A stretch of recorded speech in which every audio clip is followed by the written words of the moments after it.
Hello, and welcome to CareSmarts 360 on air. I'm Dennis Gill, Senior Sales Consultant at CareSmarts 360. What does it really take to build a multi-million dollar home care agency without sacrificing your life in the process? In this episode of CareSmarts 360 on air, we sit down with Jessica Nobles, co-founder and boardroom facilitator at Home Care Ops, whose home care journey began at just 18 years old. So, after building, scaling, and successfully exiting our own senior care business, Jessica learned firsthand that growth alone isn't success. Join us as she shares practical lessons on scaling from startup to multi-million dollar agency, building intentional leadership, and creating a business that supports your life and not the one that consumes it. So, welcome to the podcast, Jessica. Excellent. Thank you. I'm so excited to be here and just to share with other incredible home care owners. Thank you for this platform to get the message and support out there. No, no. We are really thankful that you were able to take out the time today for all our listeners from all over the world, wherever they are listening. And I hope this would be a great and a beautiful and a fruitful session for all of them. Okay, so without wasting any time, my first question for you, Jessica. So, what's the single most underrated marketing tactic home care agencies are still banking on? Yeah, and I love that. And it's an interesting way the way that you worded it. The what is underrated and what are they Uh-huh. still banking on? I love that. That is the way that you ask it because you did say something like I have scaled a multi-million dollar, multi-state home care agency, and I did that without a marketer. Oh, So, yeah, so it's crazy whenever we talk about marketing, I love to uh-huh. go to exactly what works. I've been in home care for 20 years this year. Mm-hmm. And I will still say I don't like marketing unless I turn it and say, okay, the reason why I don't like marketing is I don't like the salesy part of it, but I love providing solutions. Okay. And if I have a solution that other people need, I want to get the word out there. So when we look at what is the most underrated tactic and then what are they still banking on, we have to go back to building relationships. Like Okay. building relationships is still the most underrated, but everybody is still banking on it working. And right now we have so much noise entering the space, especially Mm-hmm. since AI and we can Yeah. churn content out so much quicker. We have so many more things that are automated when it comes to lead gens and SEO and Facebook Mm-hmm. ads and Google ads. And Google there's a Ads. lot of A lot of options out there. stuff. But Yep. I think we got to bring it back home and say, who has the most influence in our market today? And Mm-hmm. it's still the obviously home health and hospice and doctors and fiduciaries. They are still the ones who are giving the most high quality leads that we Yep. can still get predictable referrals from. And Definitely. so when we talk about most underrated, I really want to leave everybody with a tactic that really helped me personally in building Mm-hmm. my own home care business and then helping. I share this with all of our strategic guidance clients.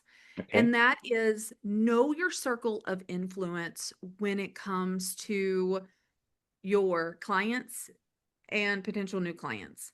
And so that Okay. will be whenever if you have existing clients, if you say you have 30 existing clients right now, Got it. you have Yep. 30 points of influence between their doctors, their home health, their hospice, their fiduciary or wealth manager, if they have Mm-hmm. dementia, their dementia specialist, their podiatrist. Like, make sure that you're capturing who their care professionals are in their network and connecting with them. Because many Got of it. us are setting on referral sources that they don't even know our names yet. Yeah. So, Correct. and if you're doing it from a standpoint of creating a system within your onboarding system to where Mm-hmm. I've got a new client, here's my new client's care professionals, whether it be doctor or home health or hospice or podiatrist or Alzheimer's specialist. My next step is then to introduce myself as a member of the care team united to create better outcomes for that client. It seems like a lot of work until you realize, no, this is just another level in the system. This is another Yep. cog in your system. You do it consistently.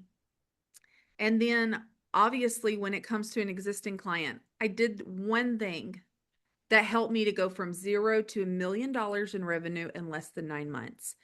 And Mm-hmm. I told every single one of my clients when I signed them up, if in 2 weeks, over the next 2 weeks of our care together, if I Mm-hmm. deliver on promises, if I communicate effectively, if I Mm-hmm. set clear expectations and we hit those expectations with satisfaction, if we overcome the little hiccups in the transitional period, would you be willing to introduce me to two people, whether it be your doctor, your neighbor, or your golfing buddy? And Got at it. 2 weeks, I would then say, how have we done? Have we met your expectations? Have we overcome the challenges? Have we had transparent communication? And if they say yes, then I would Bingo. say, great. I am so glad that I've earned your trust. Now I would Yep. really appreciate two connections and I would give them examples. And I literally built one client, my very first client, in the first 30 days, give me a referral to two people. One of Mm-hmm. them was a nurse practitioner, and one of them was a golfing buddy down the road. Both of Okay. them, one become a client, and the other one give me three more clients.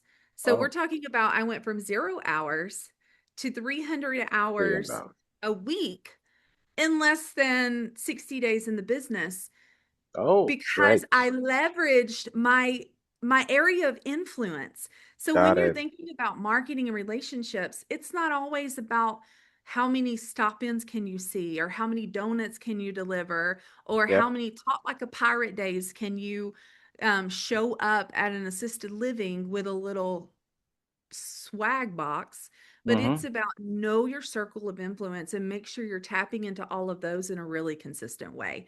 And I think that is one of the most underrated things that people still bank on, but they're not doing the intentional effort to make it happen consistently. So they don't often see the results that they want to see.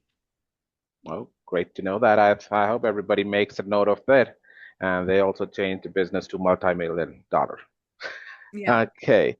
And the second question that I have for you, you have answered it mostly, but still, I'll add to it that how do you build a referral engine that runs without the owner chasing every lead? Yeah. I I love that because I am one of those people who I'm a little bit of a control freak and a Hmm. micromanager. Okay. So being able to scale meant that I had to grow outside of my own capacity. Hmm. And I no longer could control every account, every Definitely. relationship, every Yep. referral source, and every marketing tactic. And to truly create a referral engine, you've got to look at marketing as operations. And Hmm. you've got to create a documented referral process. Hmm. Internally, we call it the referral partner journey. There's Yep. three journeys that you have to have in your business. And Okay. if you don't have these in your business is not going to be sustainable. And that you Okay. got to have a caregiver journey, you got Yeah. to have a client journey, Got it. and you got to have a referral partner journey. Okay. Got it. And if you have that journey and then you have the documented process behind it, Hmm. then you can turn that process over to a team, especially if you've been the one who's doing the task and you've already time tested the tactics that you're doing, Got it. document it. And the second thing is to have dedicated team ownership. Everybody on your team needs to own outcomes, whether it be the recruiter, the marketer, the community outreach, the scheduler. They need to have outcomes that they own. Okay. And for your person who is front facing, whether it be the marketer, the community outreach, community liaison, there's so many titles that are in the Yep. industry, but the person Definitely. who is responsible for generating the leads, for cultivating the relationships, they need to have clear outcomes that they own, not just tasks that they do, not just touch points that they're expected to make, but what is the outcome, and have that really clearly documented. And then the third one is just having consistent follow-up systems because marketing, there's three steps that have to happen. And if you miss one step, it will Mm-hmm. not give you any return. It would be better for you not to even take the first step and waste your time and energy. And Okay. that is the first one is first you got to introduce yourself, right? We Got it. all focus on that. Yeah. The second one is you've got to actually follow up with them. That's where we see people begin to drop off. Top off. Yeah. And then the third one is you got to actually follow through. You've got to create a scenario where you can deliver on promises, even if they haven't given you a referral yet. Mm-hmm. And in our agency and in our strategic guidance program at Home Care Ops, we teach something called the 2 by 2 by 2. And it Mm-hmm. helps owners, no matter what size they are. It doesn't matter if you're just starting out and you're wearing every hat Okay. or you're at 5 million in revenue. Everybody can do it. And the 2 by 2 by 2 is every single week you connect with two people that you don't know yet, or they're not in your circle, they're not referring yet. Okay. Just new Connect with people. them. Just new Two new people then. people every week. Okay. And then you connect with two people that they're already in your network, but maybe they're not referring, or they referred in the past, but they're not actively referring. Not Or active yet. maybe you've been brushing shoulders with at networking meetings, or you've been passing each other in the hospital halls and you haven't set an intentional next steps with that person. Got Reach it. out to do with those people.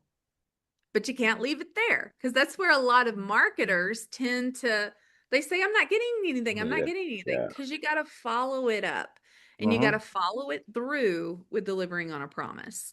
And delivering on promises is where we really earn referrals consistently from our referral partners.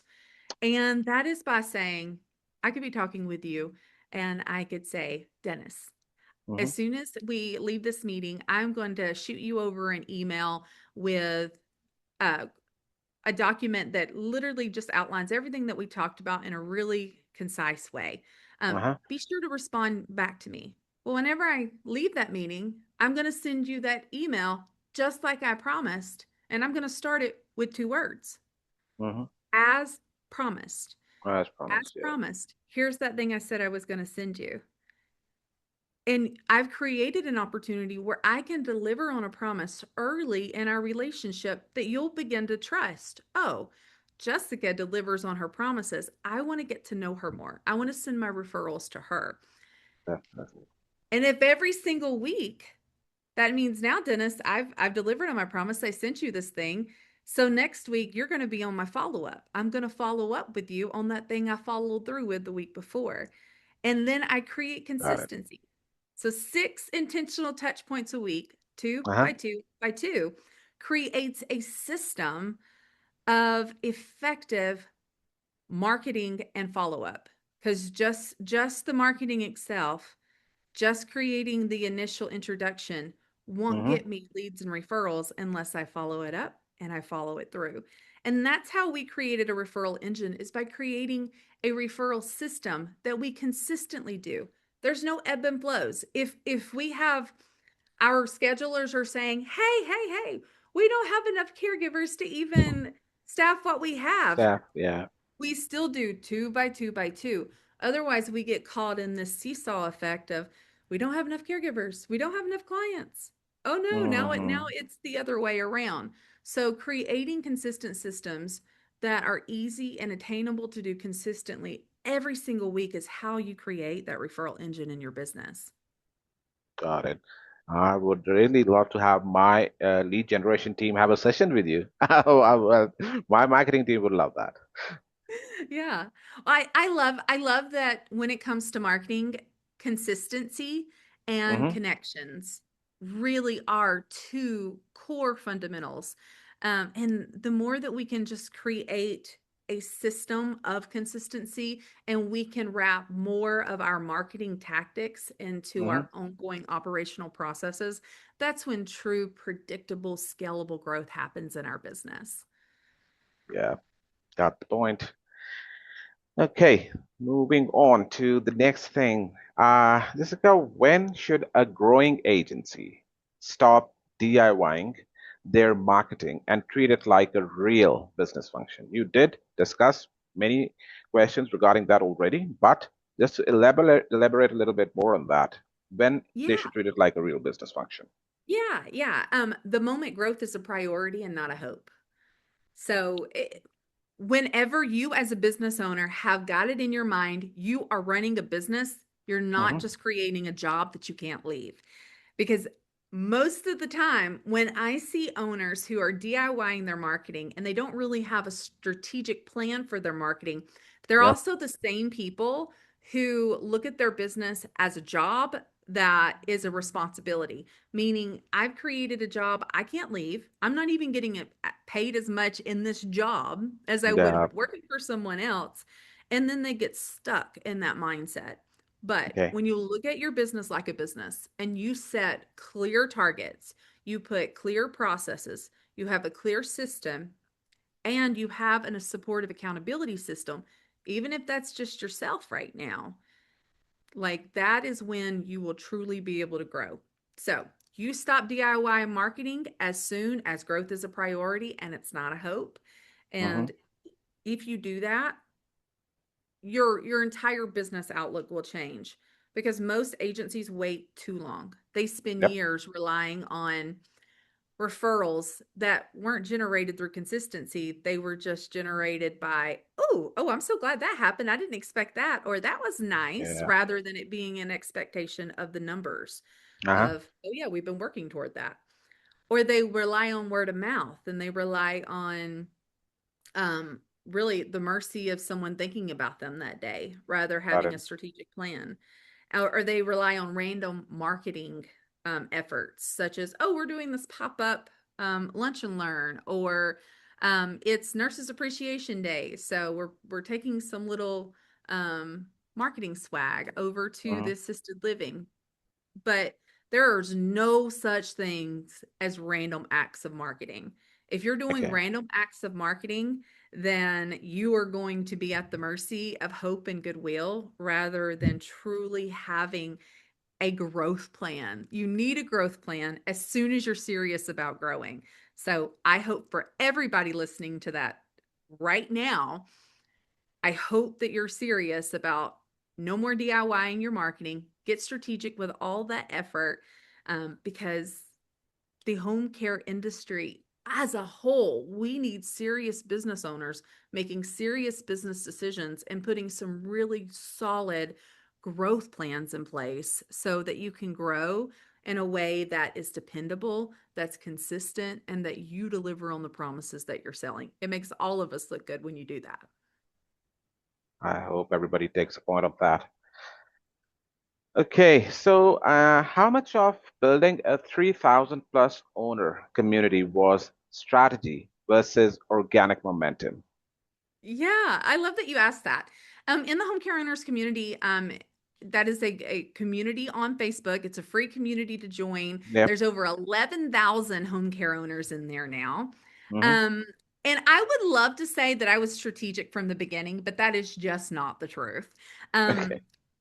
our community was created in 2019. It was actually Uh-huh. June, 7 years this year. 7 years. Yeah. Um, and I was a home care owner, just Okay. like so many of you. We were expanding across states at the time, and I received a phone call from an executive at the largest hospital organization in the state of Georgia. Okay. And they were like, they scheduled a meeting with me. So, as a home care owner who is just growing into a new territory, you Yep. get an executive level call for like that. You think, oh my God, we've made That's it. big. That's big. Yeah. Yeah, we are about to take on hospital contracts. And so me and my team, we prepared all the stuff, like the numbers of how we could support their non-hospitalization rates. And like we brought all the data that we thought that he would ask me about. But Hmm. very quickly, within the first 2 minutes of the meeting, whenever I told him, I'm looking forward to collaborating and working with you between our home care agency and your hospital organization. And he laughed. He Hmm. laughed and he said, oh, I'm not here to talk about referring to home care. We won't do that. And he Okay. said, home care is inconsistent. They're not reliable, they're not dependable, and they send in caregivers who are untrained and don't meet our criteria of hire. So they go to you guys, and so we don't refer to you, Okay. which I was insulted. And he said, that's actually what I brought you here for. He said, I come here to offer you a job. You're better than the industry that you're in, and I want to hire you. Okay. So I therefore said, no, no, no, no, I wouldn't work for you. I do not Hmm. want you judging my agency from other agencies you've worked with From in the other past or agencies. down the Yeah. street. And so I said, okay, you booked a 30-minute meeting with me.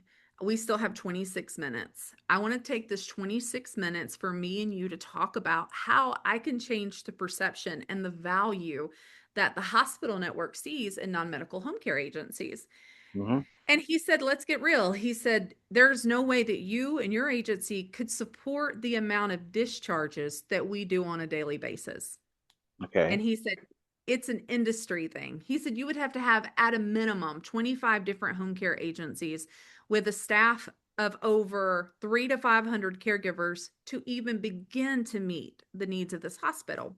So I felt challenged. I was like, Hmm. surely to goodness, I can get together 25 home care owners who has a staff of 300 to 500 caregivers who would be able to take on the amount of discharges that they would be able to give out. And I couldn't find it. So I'm like going down the hospital elevator, yelling at my husband, Clint, on the phone. And I was like, can you believe he would insult me this way, our entire industry? And Clint said, what are you going to do about it? Hmm. And so at that time, I wasn't very active on Facebook, but I was like, Okay. hey, there's Facebook groups. So I began to join different Facebook groups that said home care, and I began telling them about what had happened. And some people called us a disruptor, and some people blocked us. And I was finally like, okay, I'm going to create a community that's all about home care owners coming together, home care owners that are established, home care owners that are growing and scaling and wanting to run healthier businesses. So in 2019, we created the home care owners community on Facebook, and Okay. home care owners would just come together. We would do monthly, like, support calls and monthly webinars where we would all share what we were doing. Okay. Um, and the community just it slowly grew over time. As me and Clint would speak at conferences, we would just direct people to the home care owners community so that they could connect not only with me and Clint, but they could connect with other home care owners. Okay. And then by the end of 2020, when COVID hit, um, we seen, okay, we need to be strategic with the group. And so we hired a full-time community manager, and they protect the space. They keep it owner Yep. centric, owner focused. And Hmm. really, if there was a strategy, it was keep the space protected, serve way harder than we would ever sell, and Hmm. just really curate and cultivate a community where home care owners can come together and share and inspire and encourage, share what's working, share what isn't, get support, ask questions. So now we have 11,000 home care owners in that community, and it's Oh, still that same wow. safe space. We still do free support calls, and we still do free master classes, and there's questions being asked and answered by other home care owners all the time. So So it's I old love, states. It's old yeah, states. Okay. yeah, all some there's people from all 50 states in the Uh-huh. community, and then we have some from the UK Oh, and Canada. So okay. yeah, it's incredible. Good to know that. Expanding Yeah. outside US also, so more than 50 states, so in UK and Canada too. Yeah. Good to know that. Yeah. Okay. So, Jessica, can caregiver culture genuinely become a client acquisition tool? And how? Yeah. Well, I hope that it is an acquisition tool for everybody right now, Hmm. because caregiver culture is the reality of what you deliver. And that's where I see where a lot of people don't really realize that perception is reality, right? Okay. To our communities, to our people receiving care. So families don't buy into your agency because of your logo or your website or your marketing campaign. They Yeah. buy into your agency because of confidence. They are confident that you are going to meet their need. They're Right. confident that you're going to do what you say. And we are in home care, meaning that the caregiver is being delivered by our care providers.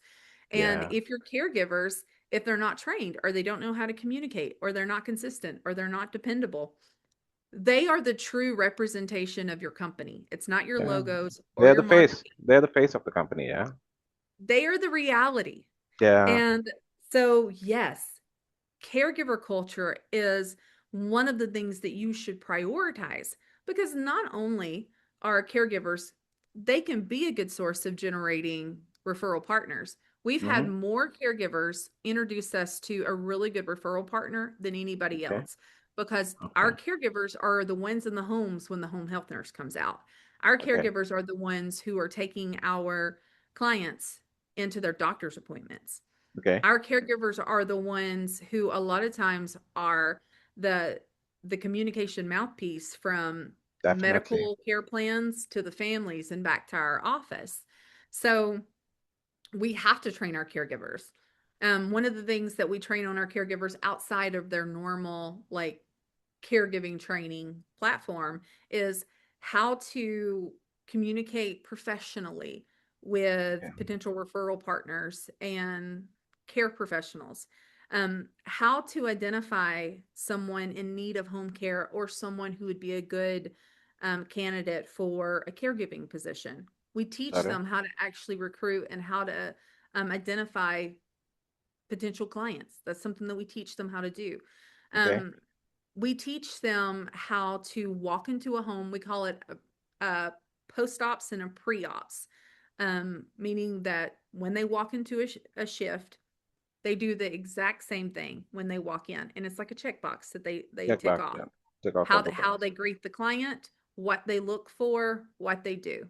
That way, the first 15 minutes, they are confident in what they're doing and what they're reporting. And then the last 15 minutes of their shift, they have a post shift checklist that they have to check. And we train our caregivers how to walk in, how to walk out, how to communicate professionally, and how to report back. And Hmm. I think that is the bare minimum that we should be training We should be our trained on that. caregivers Yeah. on. Because incentives and all of that as employees is one thing, but the Yeah. culture that you build has to be framed around the care that they're providing. So yes, it is a huge, huge key core element when it comes to caregiver Caregiver culture acquisition. and then acquisition. Acquisition. Rightly said. And finally, the thing that everybody's talking about now. How does an agency use AI in their marketing without losing the human touch families are buying? Yeah, no, I love that. And AI it's like the hot topic right now. Um, and we saw this trend happen like every so many years. I've been in home cares for 20 years, and I Hmm. remember when it went from everybody went from paper to electronic. And Electronic. like Yeah. that was a big thing. And then a lot of us, if you're like been in it as long as I have, you basically went from a whiteboard and a notebook paper to a software platform like Software. you guys, Yeah. right? Yeah. Like there's all of these innovation and technology changes. And there's always going to be the people who resist it, and then there's going to be the people who adopt it. We will love it. And Yeah. like we've seen over and over, those who adopted scheduling platforms, those are the ones that are still in business and thriving today. Those that adopted digital technology over our pen and paper, they're the ones thriving today. Right. Those that adopt AI are going to be the ones thriving 10 years from now. But I think AI should be used to enhance relationships and not replace them. And right now there's so many different AI tools and many of them are new. They've not even been Yeah. in our market for a year. But I think when we look at AI, as long as we look at AI responsibly and say, how can this AI tool save us time on repetitive tasks? Um, right now, we're seeing it being used for a lot of content creation where we're feeding it the information. We're not Yeah. letting it throw out the generic stuff. We're feeding it and it's cleaning it up. Email drafts, we're seeing it's being heavily used for that. Data analysis, I think that's one of the things it's really good at is analyzing data. Campaign planning is another thing where we can kind of, Yeah. I love to go to AI, open it up and say, okay, I'm about to brain dump everything I'm thinking on you. Mm-hmm. And then I want you to help me organize it, prioritize it, and then Prioritize put it. it into a concise plan. I think it's really good for that. But at the end of the day, families aren't buying technology. Yep. They're buying Correct. trust. They're buying compassion. They're buying confidence. They're buying peace of mind. So when we look at an AI tool, we have to look at it from the standpoint of how will this enhance the personal human connection, the personal human relationship. So if I can use AI to free up more of my time on Mm-hmm. kind of like those mindless operational tasks, while they're not mindless, they're repetitive every single day. If it can Yep. focus on that, so I can spend more time doing what I'm doing right now. Me and you, we are talking to each other. We are having a Correct. human connection. You could have went into AI and it could have spit you out any version of anything I just shared, but Yep. it Definitely. lands differently coming from a person, a human Person. Yeah. who has Definitely. lived Definitely. it, Yeah. dealt with it, has human emotion. So I like to think of of AI as the assistant behind the scenes, not the face of the business. It's not Definitely. the experience of the business, but it keeps things flowing consistently so that we can focus on the human experience. It keeps it more organized. And I would also like to tell you that I've been talking with so many home care agency owners in the past few months now. And this is the same question I ask everybody. And this is the answer I'm getting from everybody. Because this industry, as we've been into this industry for 20 years now, I've been into this industry for only 7 years. So this industry I've seen, it requires a lot of human touch. Till the time it's not there, I know I don't deal directly with the clients. I deal only with the agency owners. But if whatever they are asking me, I just get a point of it that it will never replace completely the humans, whatever the people are thinking about it. So there's a negative version also going on, people making their own notes of it. It will change this thing, it will change that thing. But I think this industry won't be hampered about that. So it's just organizing for the home care agency owners. Yeah. Yeah, I don't see, and I mean, if there's a robot that's going to come out that will replace the human, that will do my dishes and change diapers and fry me an egg, sign me up. I'll be like the first purchaser. Yeah. Um, then I could spend more time swimming with my kids and pruning my garden and going on the boat and enjoying life, right? Yeah. But yeah, AI is not replacing humans. I think Yep. the two biggest threats of AI is uh, not that they're replacing jobs, but people are being replaced by people who are using AI. Using AI, And yeah, correct. I don't see that as a threat right now in home care. Hmm. And the other thing is just that we're being mindful of and aware of is right now we're still in the early stages of technology adoption. Got it. Um, and we're seeing one home care agency that has 5 and 6 and 7 different AI tools that they're trying to um, build into their overall operation systems. And Hmm. we're seeing a little bit of Frankensteining going on, but that's just part of the innovation. It's part of Yeah, growth.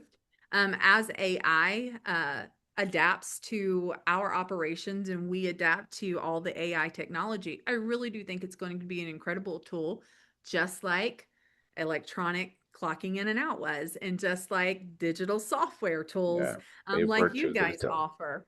It's new right now, but Yep. in 10 years, probably in like 2 years, we'll be saying, oh my gosh, I can't imagine doing what I do without this helpful Without this tool that help. I'm leveraging.